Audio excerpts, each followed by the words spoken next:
তাদের মধ্যে কেউ কেউ কালো গাউন গায়ে দিয়ে হাইকোর্টের বারান্দায় ঘুরে বেড়ান, কেউ কেউ আবার ভোটেও দাঁড়িয়ে যান।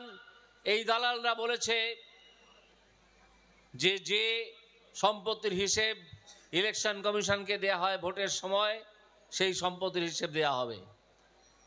কিন্তু তোমার বেনামে থাকা থাইল্যান্ডের বাড়ি, দুবাইয়ের হোটেল, সেসব কোথায় যাবে? তুমি পশ্চিমবঙ্গের মানুষকে স্বাস্থ্যসাথী কার্ড দাও, তুমি দাও, তোমার পিসি দাও, এই দুজনে মিলে দাও, আর নিজে চোখের চিকিৎসা করাতে চলে যাও আমেরিকার হপকিন্স হসপিটালে। কেন যাও? তাহলে পশ্চিমবঙ্গের চিকিৎসা ব্যবস্থাকে এই রকম জায়গায় তোমরা নিয়ে এসেছো যার উপর তোমার নিজেরই আস্থা নেই।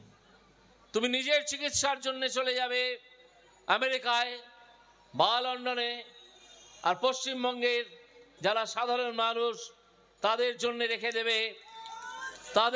রেখে দেবে শুধু পশ্চিমবঙ্গের ধ্বংস হয়ে যাওয়ার স্বাস্থ্য ব্যবস্থা। আপনাদের নিশ্চয়ই এই অভিজ্ঞতা অনেকের হয়েছে যে কোনো সরকারি হসপিটালে গিয়ে মুমূর্ষু রোগীকে নিয়ে যদি একটা ট্রলির খোঁজ করেন, একটা ট্রলির তোলাবাজির টাকা হচ্ছে 300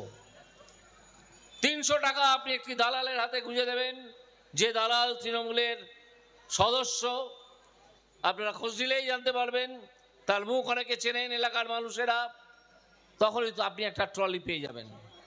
যখনই আপনি 7,000 টাকা দেবেন তখন আপনি একটা ফ্রি বেড পাবেন। এর নাম নাকি ফ্রি বেড।